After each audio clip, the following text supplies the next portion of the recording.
The Haunting of Stonnybrook Manor. I never thought I'd inherit Stonnybrook Manor, the sprawling estate nestled deep in the heart of New England. The house had been in my family for generations, passed down from one eccentric relative to the next. When my great-aunt Evelyn passed away, she left the house to me. I hadn't seen Evelyn since I was a child, but I remembered her as a kind woman with a strange, haunted look in her eyes. I arrived at Stonnybrook on a grey, overcast day in October. The manor was even more imposing than I remembered, its Gothic architecture looming against the darkening sky. Ivy crept up the stone walls, and the windows stared out like vacant eyes. As I stood at the wrought iron gates, I couldn't shake the feeling that the house was watching me. The groundskeeper, a grizzled old man named Thomas, met me at the gate. He eyed me warily as I approached.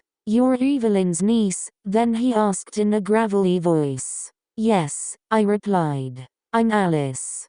Thank you for looking after the place." Thomas grunted and led me up the winding path to the front door. "Your great-aunt was a good woman," he said. "But this house, it's not right. Always gave me the creeps." I smiled nervously, trying to dismiss his words as the ramblings of an old man. But as I stepped through the front door and into the grand foyer, I felt a chill run down my spine. The air inside was cold and stale, and the silence was oppressive. The first few days at Stonnybrook were uneventful. I spent my time exploring the vast, dusty rooms and trying to get a feel for the place. The house was filled with old furniture and family heirlooms, each piece steeped in history. I found myself drawn to the library, a grand room lined with floor-to-ceiling bookshelves. The shelves were crammed with leather-bound volumes, many of them so old that their titles had faded.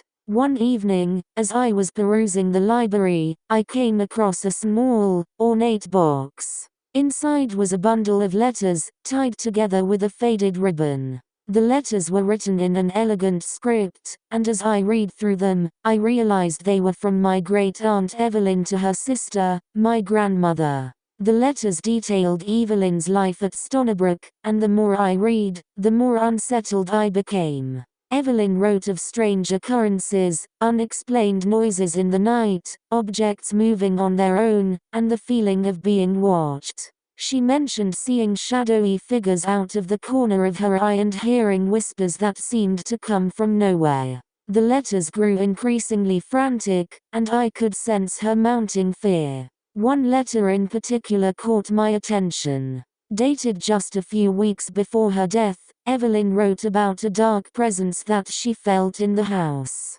She described it as a malevolent force that seemed to grow stronger each day. She begged my grandmother to come and stay with her, to help her confront whatever was haunting the manor. That night, I had trouble sleeping. The wind howled outside, and the old house creaked and groaned in response. I lay awake in bed, listening to the sounds of the night and thinking about Evelyn's letters. Just as I was drifting off, I heard a soft thump from downstairs. My heart pounded in my chest as I got out of bed and crept down the stairs.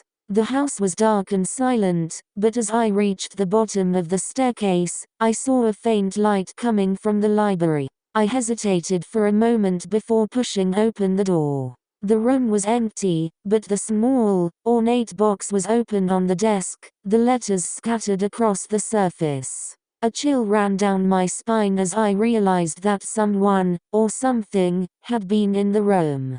The next morning, I decided to confront Thomas about the strange occurrences. I found him in the garden, tending to the overgrown hedges. "Thomas," I said, "have you ever experienced anything strange in the house?" He looked up at me, his eyes narrowing. "Strange how?" I hesitated, unsure of how to explain. "Noises, objects moving, the feeling of being watched." Thomas sighed and wiped his brow. "This house has always had a reputation. Your great-aunt was convinced it was haunted. She used to talk about a dark presence, said it was tied to the history of the place." "What do you mean?" I asked. Thomas set down his shears and motioned for me to sit on a nearby bench. Stonebrook Manor was built in the early 1800s by a man named Jonathan Blackwood. He was a wealthy merchant, but he was also known for his dabbling in the occult. They say he made a pact with a dark entity in exchange for wealth and power. After his death, strange things started happening. People claimed to see his spirit, and many of his descendants met with untimely ends. I shivered as Thomas spoke. The idea of a dark entity haunting the manor seemed far-fetched, but the fear in Evelyn's letters felt all too real.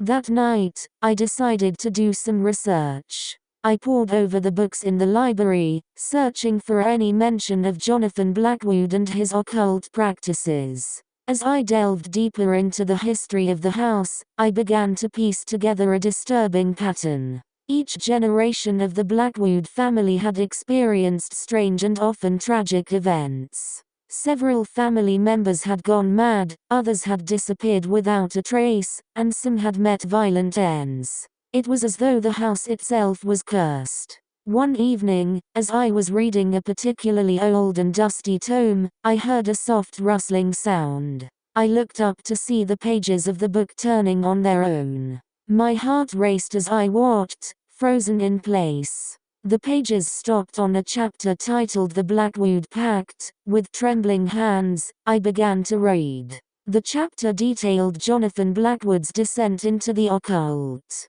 He had become obsessed with the idea of immortality and had conducted dark rituals in the manor's basement. According to the book, Blackwood had summoned a powerful entity and made a pact with it. In exchange for his soul, the entity granted him wealth and power, but it also bound his spirit to the house for all eternity. As I read, the room grew colder, and I felt a presence behind me. I turned slowly, but the room was empty. The sensation of being watched was overwhelming, and I decided to call it a night. I closed the book and left the library, the hair on the back of my neck standing on end. That night, I had a vivid dream. I was standing in the basement of Stonebrook Manor, surrounded by flickering candlelight. In the center of the room stood a man in old-fashioned clothing, his eyes dark and empty. He spoke in a voice that seemed to echo through the room, his words chilling me to the bone. "You cannot escape the pact," he said. "The house demands a sacrifice." I woke with a start, drenched in sweat. The dream had felt so real, and the man's words echoed in my mind. I knew I had to find out more about the basement and the rituals that had taken place there. The next morning, I asked Thomas if he knew anything about the basement. Thomas frowned and shook his head. "I've never been down there. Your great-aunt kept it locked and warned me to stay away. Said it was dangerous." Determined to uncover the truth, I searched the house for the key to the basement. After hours of searching, I finally found it hidden in a secret compartment in Evelyn's desk. The key was old and heavy, its metal cool to the touch. With a sense of trepidation, I made my way to the basement door. The key turned easily in the lock, and the door creaked open to reveal a narrow staircase leading down into darkness. I grabbed a flashlight and descended the stairs, each step echoing in the silence. The basement was musty and cold, the air thick with the scent of decay. The walls were lined with shelves filled with jars of strange substances and old books. In the center of the room was a stone altar, stained dark with what looked like old blood. Candles, long since extinguished, were arranged in a circle around the altar. As I explored the room, I found an old, leather-bound book on one of the shelves. The title was in Latin, but I recognized it as a grimoire, a book of dark magic.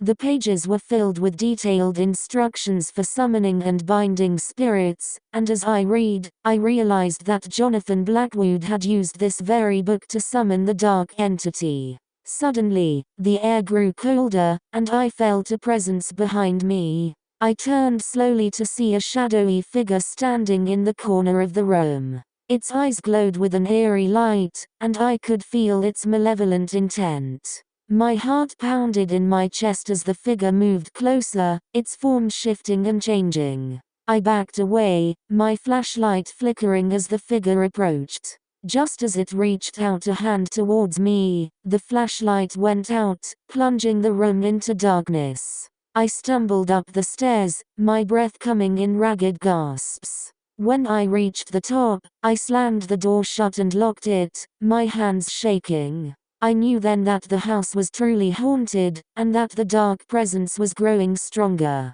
The next few days were a blur of fear and anxiety. I could feel the entity watching me, its presence growing more oppressive with each passing day. I knew I had to find a way to break.